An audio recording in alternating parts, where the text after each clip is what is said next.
You made a brilliant decision to join us in the trenches with Dave Lapham, brought to you by First Star Logistics today, because our guest is Ken Riley II. His dad, finally, after 35 years, gets inducted into the Hall of Fame this August 5th up in Canton, Ohio, and will be honored for eternity. He and Anthony Munoz now, of course, Bengals head coach Paul Brown, are the three members in the Hall of Fame with Bengals ties.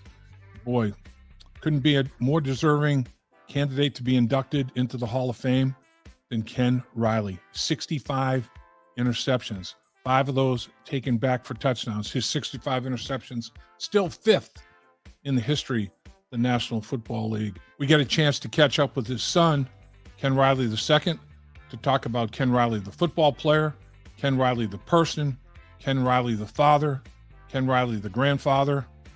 Ken Riley was special.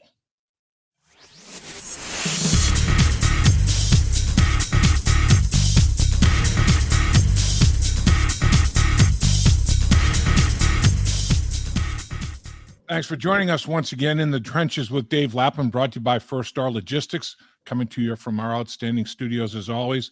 And it's a very special day here in the trenches because we're talking about a very special guy, a very special human being, a very special football player. Talking about Ken Riley, who was the 6th-round draft pick of the Cincinnati Bengals in 1969, the 135th selection out of Florida A&M. And on August 5th of this year, going to the Hall of Fame, immortalized in Canton. And we're pleased and privileged and proud to have his son, Ken Riley, joining us to talk about that. What a big day for the Riley family. Congratulations. Oh, thanks, Dave. Yes, it's been a long time coming, and we're just so excited to finally see him go into the Pro Football Hall of Fame. You know, I mentioned a lot, it's bittersweet that he's not actually here. But at the same time, I am just so relieved and thrilled and humbled that he's finally in. So it's a great time. And you mentioned August 5th. His birthday is August 6th. So Wow. It's always been around at his birthday time every year. So very excited.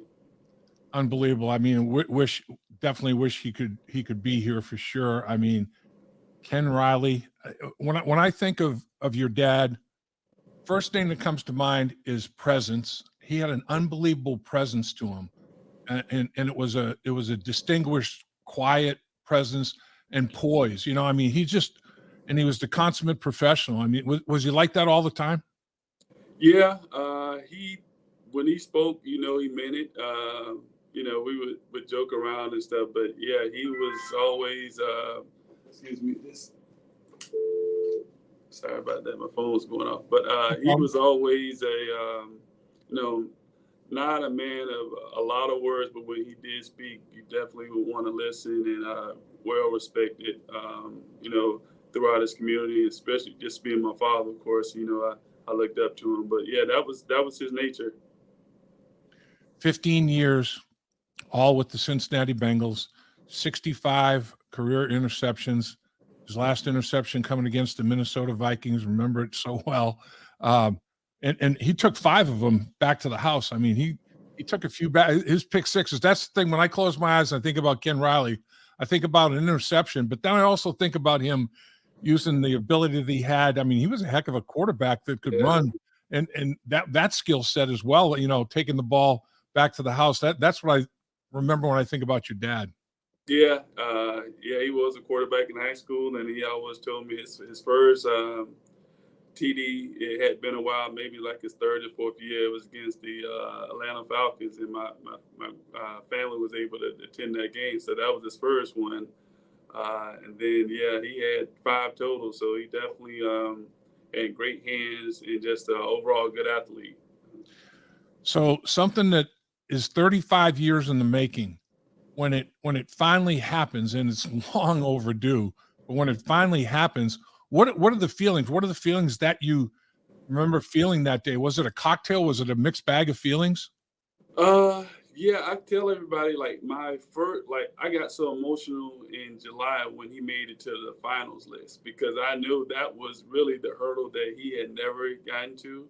And I knew the kind of history. Like once you come out of the senior class as a finalist, the chances of you making it all the way in was a lot greater. So when I received that call in July, it was like very overwhelming. And I called my mom and I couldn't even get it out. She's like, "What's going on? What's wrong?" I'm like, "He's made it." I mean, I couldn't even get it out. And then to get the final call in August was just a relief, a sense of like just exhaling and just like, yes, I knew that eventually he would get in there. And now that he's in, it's it's just like I said, a great sense of pride and just humble and words can't really describe how it really feels. Yeah, I bet. I mean, it's an overwhelming thing to think about. What was it like to have Anthony Munoz, the other Hall of Famer for the Cincinnati Bengals organization, give you the official word that Ken Riley was going to be enshrined in Canton, Ohio, and for eternity, he's going to be immortalized. What was that call like? It was definitely an emotional call. It was a great call. I remember Anthony, just growing up watching him play. Him and Max Montoya, they were just like giants to me. Yeah.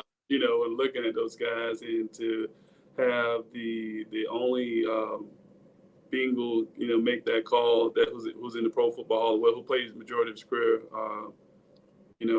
as a Bengal, to make that call was very special. And still, like I said, still like now, I just, I wake up like, man, this is real. And it's definitely, like I said, a great accomplishment. Your dad is the 31st member to be in the Black College Football Hall of Fame and also the Pro Football Hall of Fame. Just 31 guys. That is impressive, and well deserved. There's no question about it. But what does that mean to you? I think that helped propel him to the Black College Hall of Fame was a great honor in itself. And it's a lot of guys that, came from HBCUs. So to be recognized, to get into Black College Hall of Fame was, like I said, a great accomplishment. And now to, like you said, to be one of 31, to be in both.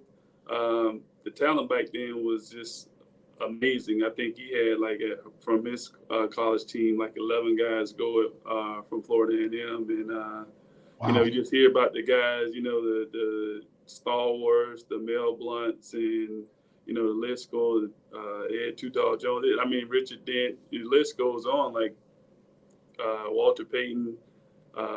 So the talent was definitely there back then. And it's still, like I said, when I think about all of the, the Hall of Fame that he's in, he was in all of them, the Florida Hall of Fame, his Florida A&M Hall of Fame. So this is like the icing on the cake. And like I said, just so overwhelming and excited to finally have it be in the Pro Football Hall of Fame. The other Hall of Fame that he's in is the Education Hall of Fame at Florida's Polk County. I mean, to be in the Education Hall of Fame, I mean, Yeah. Here's a guy that went into coaching, at Florida A&M, as well as being an athletic director. And I mean, what a run he had at Florida A&M as a player, as a coach, a head coach. Only had one losing season in 8 years there, and it was a 5-6. I mean, it was only one game under 500. Right. Always had good teams, and athletic director for 10 years. It shows his loyalty too to Florida A&M, doesn't it? You hit it right on the head. He was very loyal to FAMU and his hometown. He had plenty of opportunities to leave once he even came back. Some opportunities at some major programs, the SMU and Georgia Tech, just to name a few. But he loved, Florida A&M, and just like he loved his hometown, Bartow, Florida. And that's who he was, though. He was very loyal, and if he, once he put his mind to something, he was definitely going to stick to it and see it through. One thing about him, as talented as he was athletically and as bright as he was a Rhodes Scholar. I mean, this guy's something special. Yeah. Family first. I mean, all your dad talked about were you guys. All he talked about was his wife, kids. He was a family first guy all the way. I love that about him. Yeah, for sure. he set the bar pretty high, for me. And like I said, I have two boys of my own, and definitely some of the things that he taught me, I try to instill in my sons. And he was, like I said, my role model, and it's great to have somebody that right in your home, and that's how it should be. Your father's being a role model, regardless of their profession. But he was definitely somebody I looked up to and had the utmost respect for, and really, like I said, really tried to make sure I'm installing some of the things that he taught me to my boys, and hopefully they'll do the same thing, because, like I said, that bar is pretty high. But it's definitely an honor and privilege to be Ken Riley II. Yeah, no doubt. I mean, people use the word hero, I think maybe sometimes too much, but there's no way that Ken Riley wasn't a hero to a lot of people. I mean, a ton of people. And I imagine he's probably your number one hero as well. I mean, everybody loves their dad, but I mean, a true hero. Your dad had to be a hero of yours, right? And, like I said, he was just dad to me. But as I grew older and started to realize, even to this day, when we would go back to Cincinnati, the love and respect that he received from people really kind of like made me realize, like, man, he touched a lot of people's lives. And it's very humbling. And really want to thank the Cincinnati fans, the Who Dey fans, because they've always shown love. And so it was always mutual, because he loved the Bengals organization and Cincinnati as well. So it was definitely a second home. He will always be a Florida boy, but Cincinnati was right there 1B as his home. So I know there's you've got quite a few footballs, the interceptions, 65 total interceptions. Yeah. I don't know if Rattler's kept all of them, but did he keep like from interception 1 all the way through, or how many balls do you have? How many have you found, Ken? I probably have about half of them. I think later on in his career, he kept all of them. The first few, I don't know, like the first 20, so I don't know where those balls are, but I definitely have about at least 30 to 35 in the last one that he had, the 65. So that's a lot of balls. Yeah, I have a lot of balls in my house. My wife actually had, she sent them back over to Wilson. They refurbished them. They kept everything the same, but they just pumped them up for me. So they're pretty nice. That's great. That's awesome. I'm sure the Hall of Fame will be requesting a couple here and there, maybe. Right. So I know he was meticulous in his preparation, and he had this. He kept like a notebook diary as such of wide receivers that he went against, and other teammates. The defensive backs would want to take that little notebook and steal away with it for a little bit and get some knowledge. Have you found that? Did your dad hang on to that? That's one of the ones that has missed me. I've never seen that one. I'm actually going home this weekend to try to see if I can find some other things for to put in his locker display. But that's one that's kind of always I haven't been able to find. But I'm going home this weekend. I'm gonna see what I can find. But I would love to have seen that book. And I wish I would have asked a little more about that book. I pretty much knew everything, but that book is the one I've never seen. I know he was in for the Olympic, the 96 games in Atlanta. Mm-hmm. He was chosen to run 3 miles, a 3-mile stretch through Tallahassee. Yeah. And so did he get a torch? Did he get a piece of memorabilia from that? That's a heck of an honor right there. Does he have something from that? It was a great honor, and funny that you mentioned it. Yeah, he has the torch. So anybody that participated in it carried so he has the torch, and that's awesome. At the home in Florida too. Yeah, that was a great accomplishment as well, to be able to do that. Because that's one thing that, to me, that's so Ken Riley. I don't think I ever saw him get tired. This guy was the most unbelievably well-conditioned athlete. It was amazing. Forrest Gregg was tough on the up downs and the conditioning and wind sprints and whatever. And Rattler just kind of he cruised through it, man. The dude was a machine. He was amazing.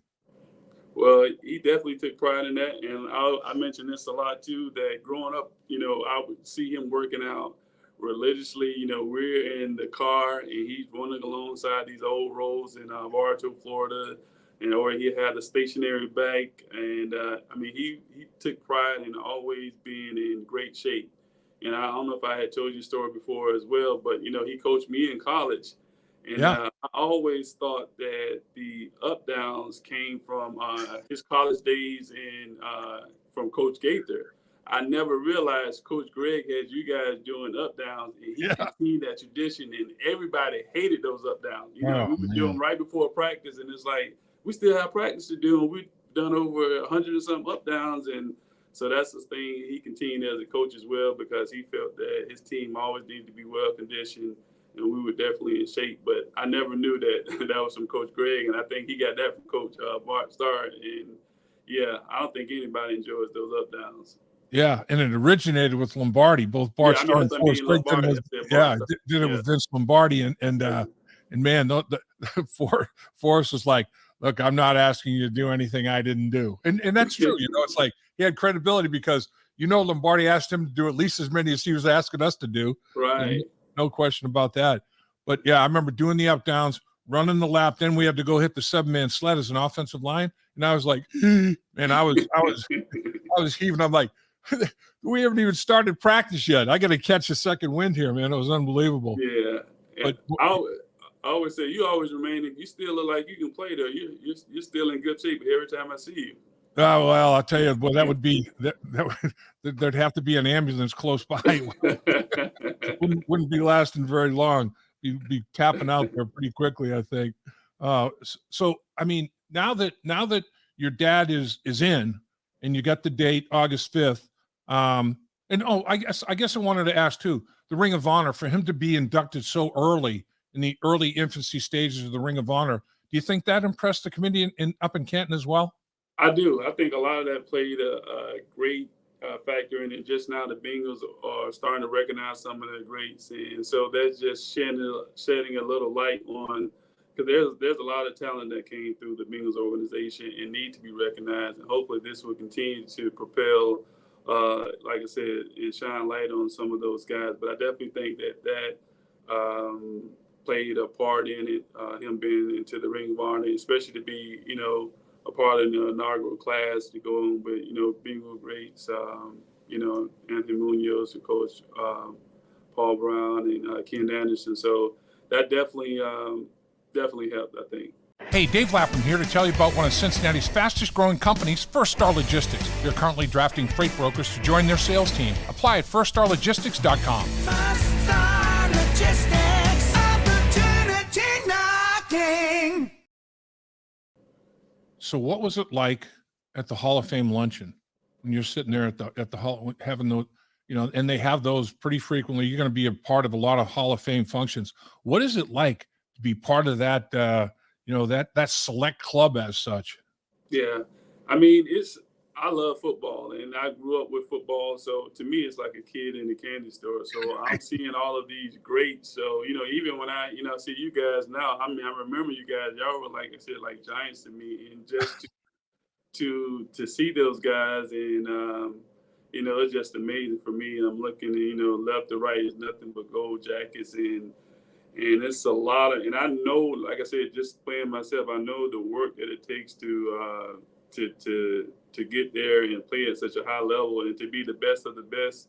I have so much respect and admiration for all of those guys, and anybody that actually made it to that level. So, like I said, I'm always like a kid in the candy store trying to take pictures and get autographs and try to be cool about it. But no, it's definitely it's an honor to be there. You talked about choosing artifacts, for the locker. That's going to be an interesting, exercise to get done there. What about pictures, choosing pictures, and what about pictures for your dad's bust? I mean, how difficult is that process? They do a really great job, though. We sent over some pictures of trying to get the right expression, because definitely want to make sure that looks right. Right. And they kind of compare like preparing for the Hall of Fame ceremonies is like preparing for a wedding because it's a lot you're trying to cram into at a short period of time. So definitely a lot to do, but at the same time, it's so rewarding and so exciting that I'm up for all the challenges and just trying to enjoy and appreciate every step of the way, and just really wish that he was here so I could just be on the other end, in the audience enjoying it. But I'm just really trying to enjoy the moment and just kind of recognize how special this moment is. I've seen Anthony Munoz's Hall of Fame ring, and the Super Bowl rings. Then this Hall of Fame ring is like, whoa, man, it looks Yeah. like a television set on his hand or something. Yeah. It's like, so what? How impressed are you with the Hall of Fame ring you're about to receive? Man, it's nice, and I'm fortunate enough. I have all of his rings. I have the AFC Championship ring that he got in '81. Yep. It's a Black College Hall of Fame ring. So I have like a great display of just rings that he's won, and that's just going to be the final piece to the puzzle. And like I said, I have my own little shrine. My wife says I have too much stuff. She's like, it's just another thing because I have my own Ken Riley shrine at the house, man. I bet. I mean, I bet it could fill two houses. I mean, that guy was so special. What about the speech? I mean, how not daunting, but I mean, when you think about it, can you overthink it? How are you going to handle the speech part of it? Yeah, that's part of it. And I was talking to Rondé. That's my speechwriter, Rondé Barber. He said he's going to help me write it. But yeah, it's just trying to figure out the right words, and because I'm speaking for. I don't know if I want to speak for him or just give my thoughts on what I think. So I'm working through that process, and Right. but yeah, it's definitely kind of just trying to make sure that I'm honoring and saying kind of like what he would kind of want to say. So we get 3 minutes. That's long enough. Definitely don't want to be up there a long time. But Right. yeah, I'm still working through all of that. So I guess if you had to think about all the lessons and everything that your dad taught you and talked about, what is it that you apply to your life most? And every time you apply it to your life, you think about your dad. Is there any one thing, or are there so many things that, man, it's just he's constantly with you every day? Yeah, I mean, he's constantly, and when I'm talking to my sons, sometimes I hear him, and I'm like, wow, that's my dad there. But one of the main things, he was very, keeping God first. Without him, nothing possible. Then the second thing that I really, really make sure that my boys realize the importance of hard work. Nothing is given. Even at an early age, I started working at 15. I think the starting age was 16, but he really drove out with me and my sister to make sure that nothing's going to be given to you, and you need to go out and nothing worthwhile having it doesn't come without work. And just being able to go out there and put in the work and do whatever you do, make sure you do it the best of your ability, even if it's going out cutting the grass, and make sure that you cut the grass to the best of your ability. Just don't go out and half do anything. So that's one of the things that I try to instill in my boys. If you're going to do it, make sure you do it right, and then at the same token that know that you got to work for it, because what you're seeing is the end result of somebody that's successful. You're just seeing the end result of it, but you're not seeing the things that it took for you to get to that level. And that's one of the things that he prided himself on. Like I said, always being in shape. You see the interceptions, you see the end result, but he prepared to put himself in a position to be successful by putting in that work. And boy, you've hit on, I guess, the third P. When I was talking about your dad, he had a presence about him, a very, very dynamic presence. He had poise and pride. I mean, those are three pretty strong words right there. And your dad, man, exemplified each and every one of them. He was an extremely prideful person, about himself, his family, his teammates. He was very, very prideful, and it was so evident. So evident. Yeah, you hit the nail on the head too, because like growing up, we would shoot pool or do things, and he could always beat me. But guess what? Once I became big enough and started beating him, then he didn't want to play anymore because that pride, like he always wanted to go out saying that he beat me or something. So once I started being able to beat him, then okay, he just didn't play at all. So definitely always had that pride, and I think that helped him as a player as well, because it's like if you beat him once, you're not going to beat him twice. Definitely not going to beat him on the same move, and definitely, like I said, he had that pride and competitive spirit with him. I do. The other thing that I always respected about your dad too is in any player. There's some current players on the Bengals right now that are in this category, including quarterback Joe Burrow. But on the defensive side of it, the instincts and the intelligence. And your dad played on the back end through a quarterback's eyes. I mean, he understood route combinations. He understood what a quarterback was thinking, and he used it to his advantage. And your dad was an extremely intelligent football player. I mean, he had a football IQ that was like, oof, man, it was up there. It was off the charts. Definitely, and I think that's what separates the good from the great, because once you get to the professional level, everybody has talent. But I think what separates like I said, the good from the great, not only is their work ethic, but they're smart, and they study. They're students of the game, and I think he benefited from playing quarterback because he knew offensive schemes, and he knew the weaknesses as well as knowing the defense and their weaknesses. So he was able to combine that, and the end result is 65 interceptions, and now he's going into the Pro Football Hall of Fame. I do know that I'd love to be able to catch up with your dad. Like when he would come back for reunion and stuff, we'd start talking about the team. I know he would love this edition of what's going on with the Cincinnati Bengals, the last couple, 3 years. And it's, the future looks bright. I mean, with number 9 at quarterback, they're going to be something to be reckoned with for a while. And I know your dad would love that. Oh, for sure. He was always, like I said, love the Bengals, always, that we all love him. That gave him his opportunity, but we hopefully continue to this winning tradition right now. Like I said, that number 9 there, hopefully he can stay healthy and chase and get T. Higgins and just continue to build. So very excited. I'm always, cheering for him, and really, really looking forward to that first Super Bowl win. It's evaded us 3 times now, but I think that, like I said, with number 9 behind the center, I think it's gonna happen. So it's just a matter of a win now. So you played football yourself. You played for your dad at the collegiate level. You were defensive back playing at a very high level as well. What are you doing these days? What keeps you busy these days, Ken? I have 2 boys, but I work for Southwest Airlines and as an assistant manager, and just got a senior now. My son's a senior, and I got one that's a freshman. Wow! And they definitely keep us busy, and we're in Houston, Texas.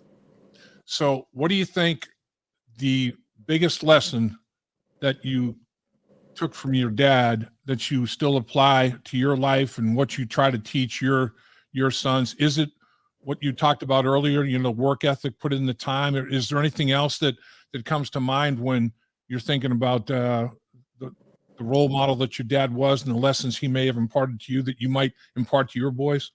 Yeah, I mean, it really is so many all the time. Like I said, I kind of hear myself a lot of times when I'm speaking to my boys, but just how humble he was too, and you're going to go through some adversity, but how do you handle that adversity?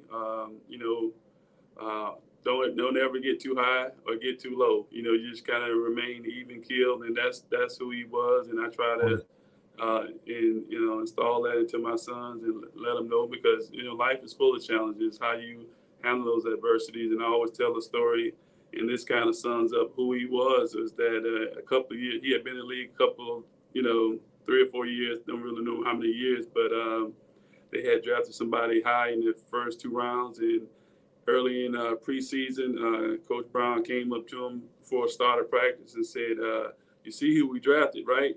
He's like, "Because I'm looking to replace you." And he said, up to that point, he had never switched back and forth from left side to right side corner, but they had been doing that all through camp. And after he told my dad that, he was like, the next preseason game, he picked off 2 and took 1 back for an interception. And then the next practice after that game, Coach Brown said, "That's what I like to see. Now get back on your side." And that sums up my dad. You know, when you face adversity, never folded. He just, steps up to the pressure and makes it happen. Doesn't complain. Went out and did his job and was very competitive. So that story there just really sums up who he was as a man and a person. So, like I said, there's a lot of stories that, I try to instill in my boys. I tell you, you hit on another thing about your dad. I would hate to play cards against him because his expression never changed, man. He'd take back a pick six, come to the sideline, same look, touchdown pass that occurred, same look. He was as even keel and consistent a human being, man. And I don't know, maybe he's churning inside or whatever, but he never, ever let it show on the outside. It was incredible. Yeah, that was him. Something else. As good a human being as I've ever met. I know that. I can't.